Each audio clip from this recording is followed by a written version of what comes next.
1 João 4,16. Diz assim a palavra do Senhor: e conhecemos o amor que Deus tem por nós, e cremos nesse amor. Deus é amor. Quem permanece no amor, permanece em Deus e Deus nele. Nisto o amor é aperfeiçoado em nós, para que tenhamos confiança no dia do juízo. Pois assim como ele é, nós também somos neste mundo. No amor não há medo. Pelo contrário, o perfeito amor elimina o medo, pois o medo implica castigo, e quem tem medo não está aperfeiçoado no amor. Nós o amamos porque ele nos amou primeiro. Amém? Mantenha a sua Bíblia aberta, mas feche novamente seus olhos, vamos orar. Pai querido, cuja presença estamos, pedimos, ó Pai, que no nome de Jesus, Teu Espírito Santo possa tomar a nossa mente, Senhor, e levar os nossos pensamentos, os nossos sentimentos e emoções, conduzindo ao entendimento da Tua palavra, conduzindo, ó Deus, ao senhorio de Cristo. Pai, que Teu Espírito Santo possa iluminar, ó Deus, a nossa mente, a compreensão da Tua palavra, assim como essa luz, ó Pai, que está ligada e que nos permite ler e compreender as palavras aqui.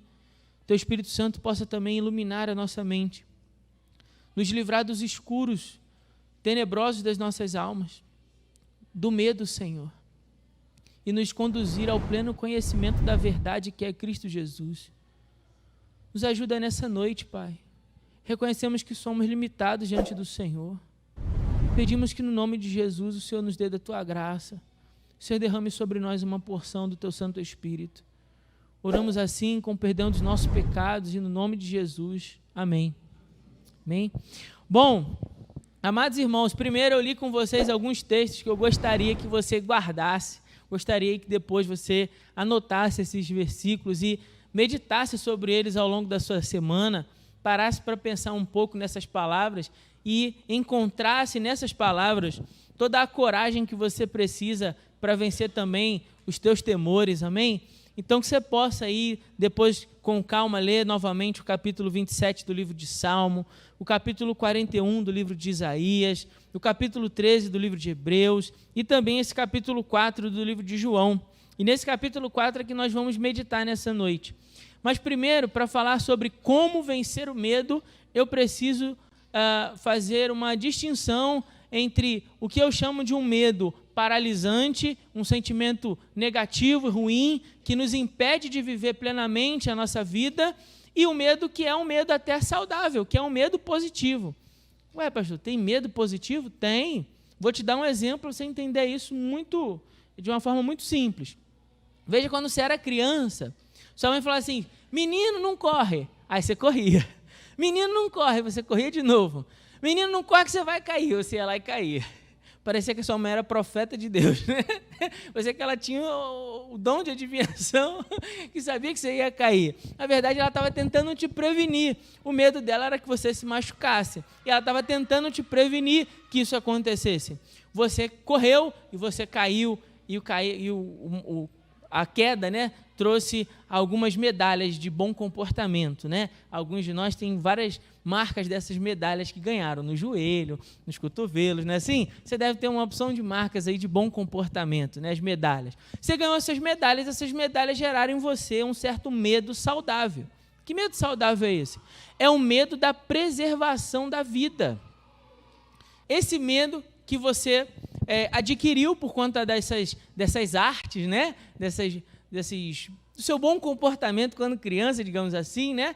Gerou em você um medo de preservação da vida. Então, esse medo é um medo positivo. Por quê? Conforme você foi envelhecendo, conforme você foi amadurecendo, você foi tendo determinados medos que te mantêm seguro. Então, por exemplo, se você colocou a mão em algo que te machucou, da próxima vez, né, você vai parar, você vai pensar duas vezes, bom, eu não posso ir por aqui, isso aqui pode me machucar, isso aqui pode me trazer dano.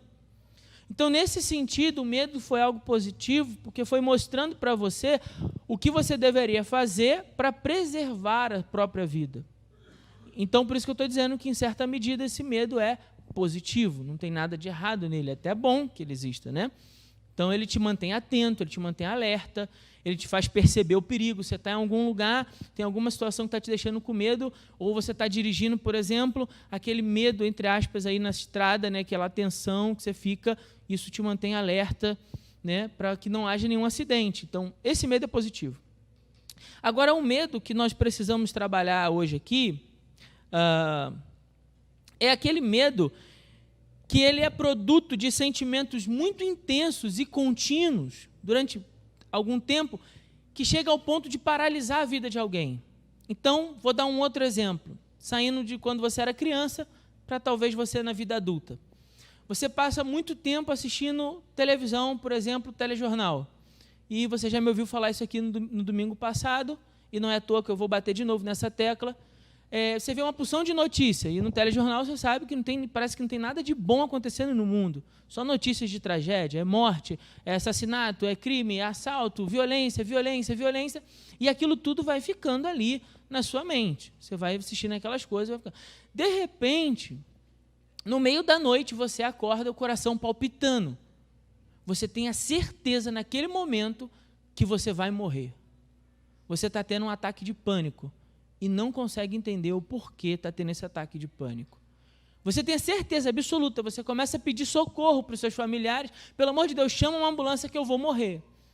Quando chega no hospital, a ambulância vem, te leva para lá, o médico começa a avaliar e vê que, na verdade, você está tendo um ataque de pânico, não tem nada de errado com você, está tudo certo.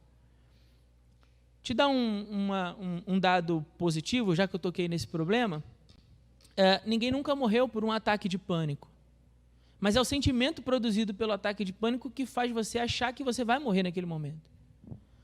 O fato é que toda aquela carga de informação negativa faz você começar a ter sentimentos tão intensos e profundos que isso te impede de viver. Talvez não chegue ao ponto de um ataque de pânico, talvez não chegue a esse ponto.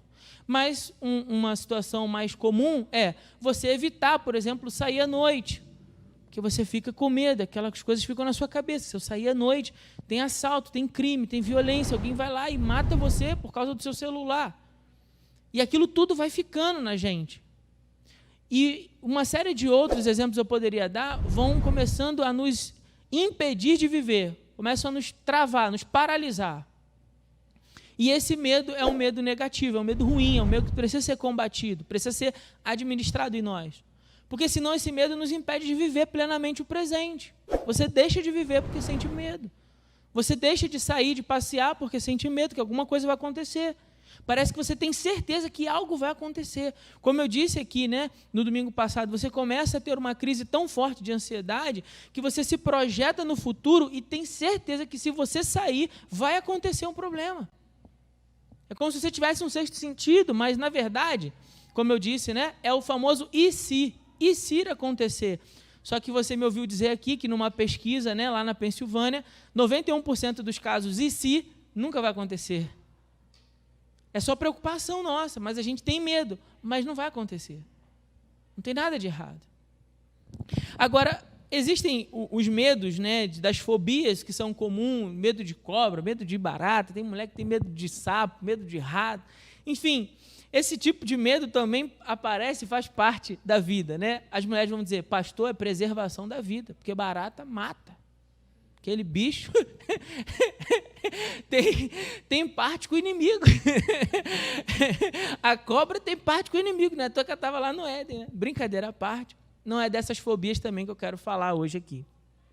Mas principalmente desse medo e do que seria para nós o pior dos medos, que é justamente o que João tratou aqui nessa carta. Veja que nesse intervalo que a gente leu, do 16, 17 e 18, nós lemos duas palavras aí importantes. Nós lemos a palavra castigo ou juízo, né? Confiança no dia do juízo. Guarde essa palavra aqui, juízo.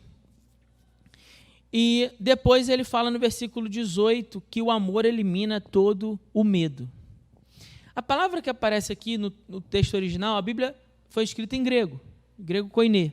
E a palavra para juízo é crises, isso mesmo, crises.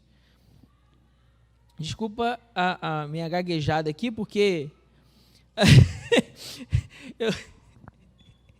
Quase que não saiu. Crises e fobia, de phobos, que é da onde vem a palavra original no grego. Então, João está falando aqui dessa junção de crises, que é do juízo, e de fobia, de phobos, que é o medo. Que medo é esse, então? É o medo do juízo. Mas que juízo? Está falando do juízo de Deus aqui. João está falando de um medo que surge quando nós, pensando sobre o amanhã, pensando sobre o desconhecido, o que tem além dessa vida, nós temos medo. Por que temos medo? Porque pensamos que Deus irá nos trazer a justa punição pelos nossos pecados, que é o quê? A morte eterna, a condenação eterna.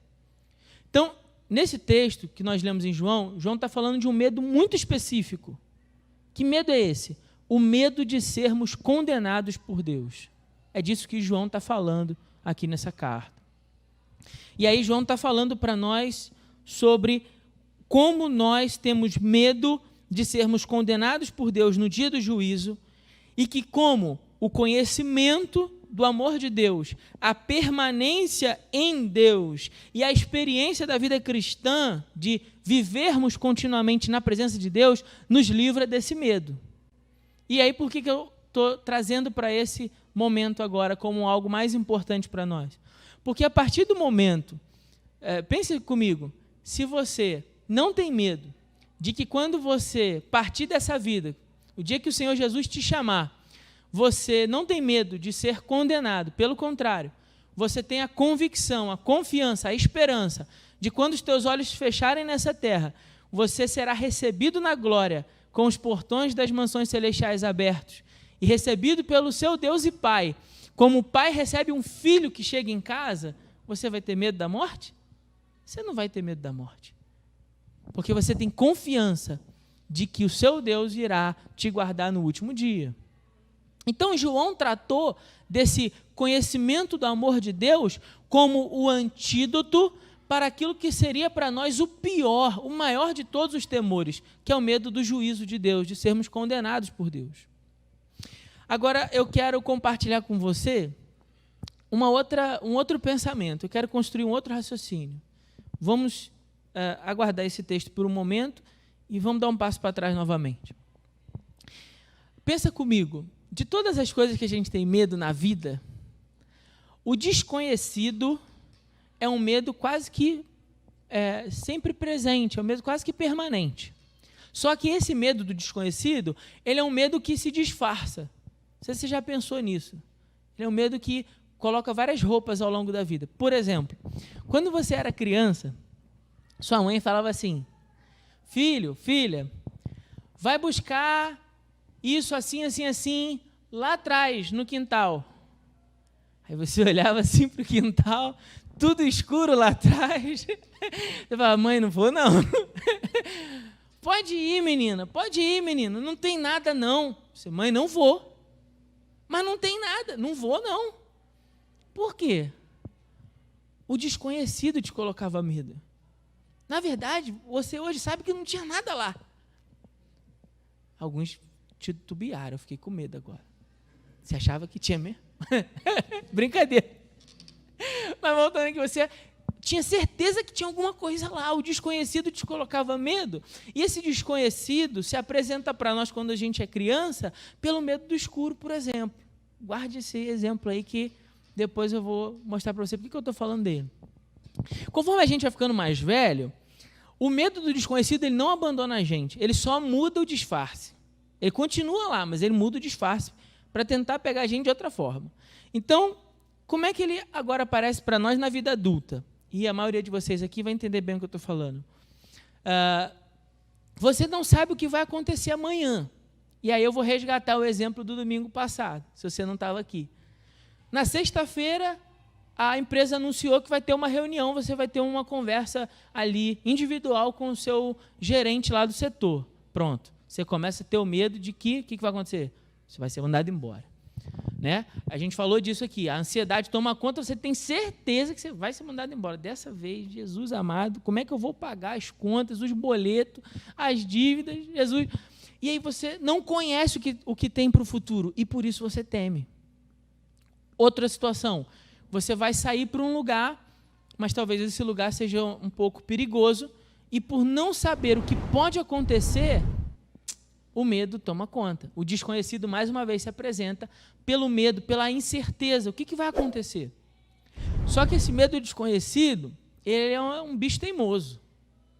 Então a gente vai envelhecendo e vai ganhando experiência, e o amanhã já não te coloca tanto medo, porque você já foi experimentado ao longo da vida. Você já viveu diversas situações, essas situações te fizeram mais corajoso, mais corajosa. Então, você envelhece, mas esse medo se disfarça de novo. E agora, ele se disfarça da morte. E se você morrer? E se você for condenado? E se o Senhor te chamar hoje e você for para o inferno? E essas perguntas do que tem além desta vida, depois da morte, como é, colocam medo e pavor no mundo inteiro. Não é à toa que todas as religiões, inclusive até mesmo a ciência, tentam entender o que tem depois dessa vida, tentando buscar uma resposta. Porque se chega uma hora que a gente não consegue se livrar desse medo do desconhecido quando ele veste as roupas da morte. Num primeiro momento. Aí volto para o texto junto com vocês, para a gente pensar. De todos os medos, então, por que João vai combater esse medo? Porque o medo implica castigo, como ele fala. E conhecemos o amor que Deus tem por nós e cremos nesse amor. Deus é amor, quem permanece no amor permanece em Deus e Deus nele. E nisto o amor é aperfeiçoado em nós, para que tenhamos o quê? Confiança. Quando? No dia do juízo. Bom, se nós vamos estar no dia do juízo, você, a essa altura, já morreu. Sim? Certo? Mas ele diz assim, tenhamos confiança. Pois assim como ele é, nós também somos neste mundo. No amor, não há medo. Pelo contrário, o perfeito amor elimina o medo. E a gente fica pensando assim, bom, como é que eu faço para ter isso? Por quê? Porque eu gostaria muito de viver essa vida sem medo. Você também?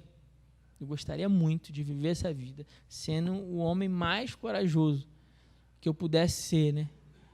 Mas o medo, por vezes, toma conta. Então, João está combatendo o medo da igreja, começando por aquele que seria o maior adversário, o medo da condenação. E ele fala, olha, se você tem medo da morte, é porque você não tem medo apenas da morte, você tem medo de, naquele dia, ser julgado condenado. E você tem medo de ser julgado condenado porque falta em você o aperfeiçoar do amor de Deus. É por isso que você tem medo da condenação. Sabe que você tem medo de ir para o inferno? Porque o amor de Deus ainda não foi aperfeiçoado em você. Então, o antídoto para vencermos o medo é sermos aperfeiçoados nesse amor. E aí, a partir desse texto, João vai mostrar para nós, ele está mostrando, né, para nós como fazer isso. E primeiro que ele fala aqui é sobre o conhecimento do amor. Ele fala assim, e conhecemos o amor que Deus tem por nós. Conhecemos o amor que Deus tem por nós. Mas eu faço uma pergunta para você.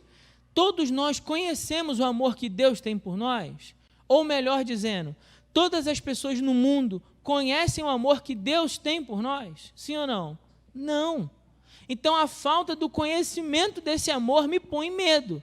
Por exemplo, se eu conheço o amor que Deus tem por mim, a Bíblia vai dizer lá no livro de 2 Coríntios, capítulo 4, que o Espírito Santo de Deus, ele iluminou o meu pensamento. Você deve ter percebido que eu falei sobre isso na nossa oração. Isso é importante para nós. Por quê? A partir do momento que o Espírito Santo iluminou os nossos olhos para enxergarmos a luz do Evangelho de Cristo. O que significa isso, pastor? A luz do Evangelho de Cristo. Significa eu enxergar que Deus tem tanto amor por mim, mas tanto amor por mim, que Ele foi capaz de entregar Jesus para morrer na cruz. Ele entregou o seu Filho para morrer por mim. Então, sinal que Ele me ama. Sim? Amém? Então, Deus me ama. E o fato de eu conseguir enxergar que Deus me ama é porque eu olho para o Evangelho e vejo um Deus que me ama de tal maneira que entregou o seu único Filho para que todo aquele que nele crê não pereça, mas tenha vida eterna. Então não morra, não venha receber a morte como condenação eterna, mas venha receber a recompensa da vida eterna. E ele fala que Deus fez isso por amor. A partir do momento que eu conheço o amor de Deus, meu irmão, eu tenho esse discernimento que um Deus que me ama, que entregou o seu Filho, é perfeitamente poderoso para me perdoar os pecados e me purificar de toda injustiça. Dessa maneira, quando chegar no dia do juízo, eu chego como alguém que foi justificado pela fé. O que é isso, pastor? Justificado. Foi declarado justo. Porque eu mereço? Não, eu não sou bonzinho assim, não. Mas porque Cristo Jesus morreu naquela cruz para perdoar os meus pecados.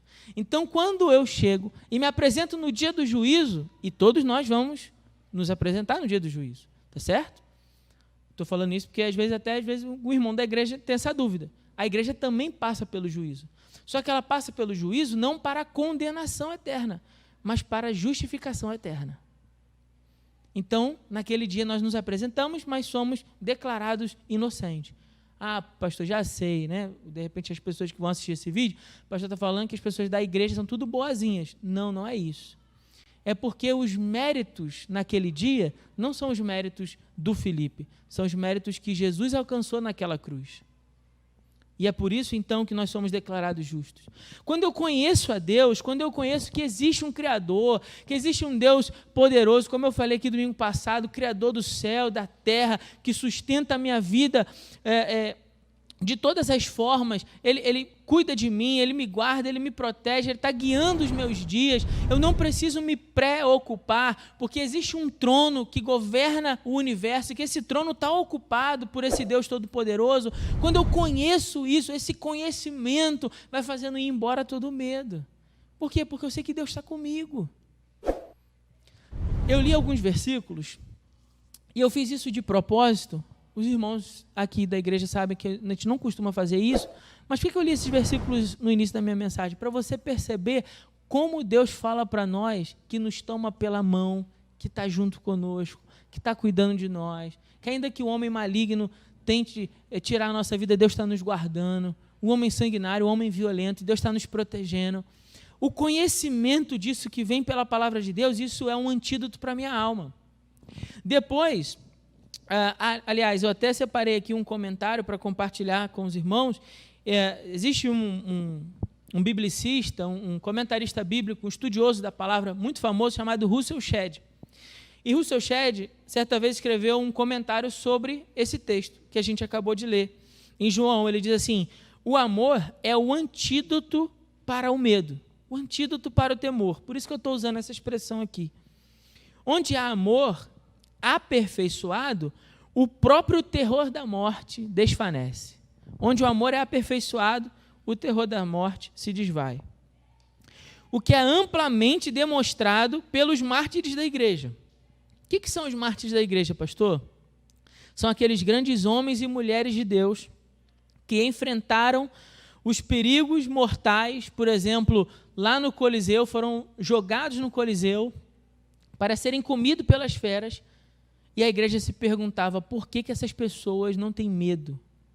Bom, essas pessoas não têm medo, porque elas têm a certeza, a convicção de que Deus está guardando a vida delas.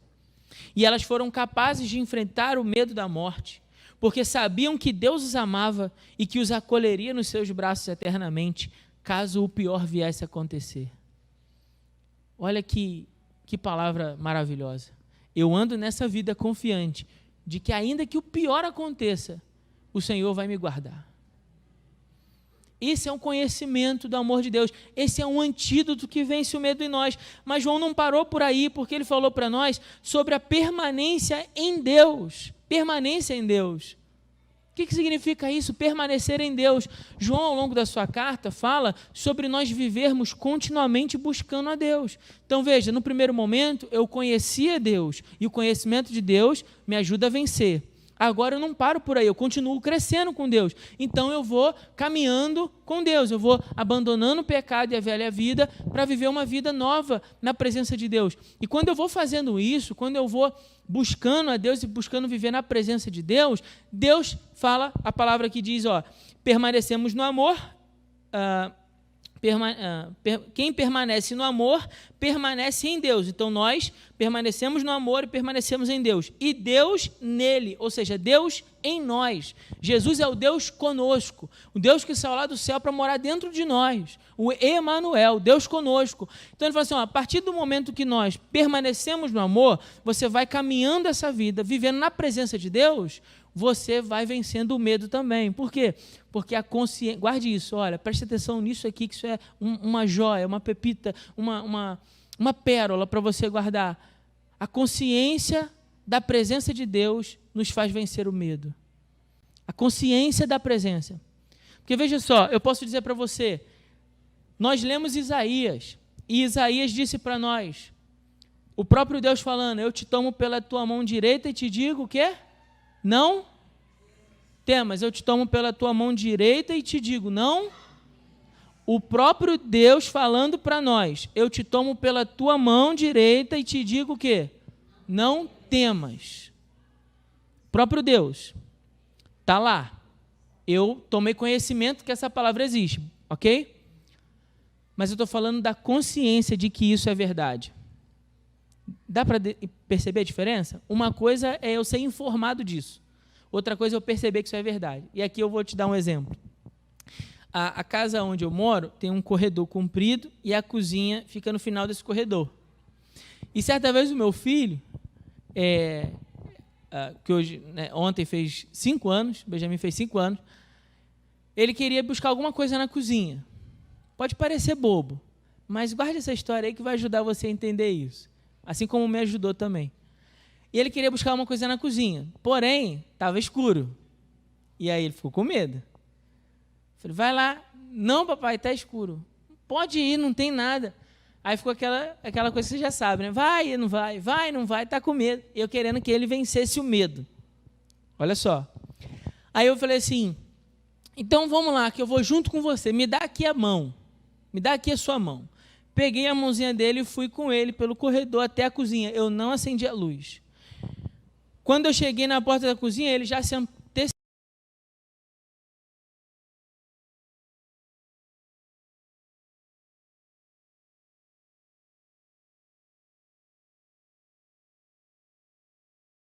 Porque naquele momento que eu estava de mão dada com ele e ele consegue pegar, mesmo sem eu ter acendido a luz da cozinha, Deus falou assim no meu coração, a consciência de que o Pai é presente faz vencer o medo. Então, eu não preciso apenas ter a informação de que Deus está comigo. Eu preciso ter essa consciência de que o Pai está comigo. Te tomo pela tua mão direita e te digo, não temas. Então, a consciência da presença me faz vencer o medo. Mas, pastor, como é que eu tenho essa consciência de que Deus está comigo realmente? Quando você está buscando viver na presença de Deus. Porque se você for ler depois em casa o texto de 1 João, você vai ver que João fala assim, olha, não dá para você viver continuamente no pecado, vivendo de uma forma, vivendo de qualquer jeito, praticando todo tipo de imundícia, achando que Deus vai estar com você. Se você está fazendo isso é porque você ainda não conhece a Deus. Porque quem conhece a Deus vai buscar viver na presença de Deus. Eu não estou falando que você vai se tornar uma pessoa perfeita, não é disso que eu estou falando. Mas eu estou falando que você vai buscar corrigir os seus erros. Então, se você está buscando corrigir os seus erros, está buscando viver uma vida na presença de Deus, o Senhor vai se manifestar a você. A presença de Deus vai se manifestar a você. E a consciência dessa presença faz você vencer o medo. Agora, isso só acontece quando a gente permanece em Deus e Deus permanece em nós. Quando é que eu permaneço em Deus? Quando eu continuamente vivo a minha vida buscando o Senhor. E por último, João fala que o antídoto para vencer o medo, além do conhecimento e da permanência em Deus, dessa consciência da presença, é a maturidade cristã. Porque ao longo do caminho eu vou vivendo experiências com Deus e essa maturidade da vida cristã vai me fazendo vencer o medo. E aí eu vou pegar o mesmo exemplo que eu citei no domingo passado, como âncora, porque é uma história famosa e aí os irmãos vão lembrar. Quando Davi está diante de Golias, o que faz um jovem pastor de ovelhas vencer um grande guerreiro, um gigante? Da onde vem essa confiança? O Davi falou para nós. Você lembra da história? Davi contou para nós. Ele deu a dica ali. Ele falou assim, em outras palavras, ele diz assim, ó, a maturidade com Deus, experiência. Em outras palavras, experiência com Deus. Por quê? Porque Deus foi comigo quando eu venci o leão, Deus foi comigo quando eu venci o urso. Então, o que gera confiança em mim para vencer o medo e enfrentar esse gigante aqui, guerreiro experiente? Experiência, maturidade, tempo de caminhada, horas de voo na vida cristã. Quanto mais tempo eu tenho, experiências com Deus, mais eu vou ganhando confiança para vencer os perigos que se apresentam. Então, não é do dia para a noite. Eu estou falando aqui de um processo. Eu não estou falando de que você vai sair daqui, a partir de agora, todos os seus medos vão embora. Não estou falando isso, não. Mas eu estou falando que através do conhecimento que Deus tem amor por mim, que é através de uma consciência de que Ele está comigo, que vem de eu estar vivendo todo dia buscando Ele, e de um longo processo, de uma sucessão de atos, né, que vai fortalecendo essa fé dentro de mim, se torna um antídoto poderoso para que eu me torne um grande guerreiro corajoso na presença de Deus, capaz de enfrentar o gigante que aparecer. Se você acha que Davi foi corajoso, espere até ler a história de Caleb. Leia depois a história de Caleb. Analise lá o livro de Josué. Perceba quantos gigantes Caleb derrotou, a descendência de Caleb derrotou para poder tomar o Monte Hebron. Viviam lá, diz a palavra, só para você que de repente não conhece, Davi ficou muito famoso porque ganhou Golias, não é? Mas a Bíblia vai dizer que tinha um tal de Caleb, que era um senhorzinho já, beirando os 80 anos, pelo menos, que ele vira e fala assim, não, esse monte aí, ele é da minha família por herança.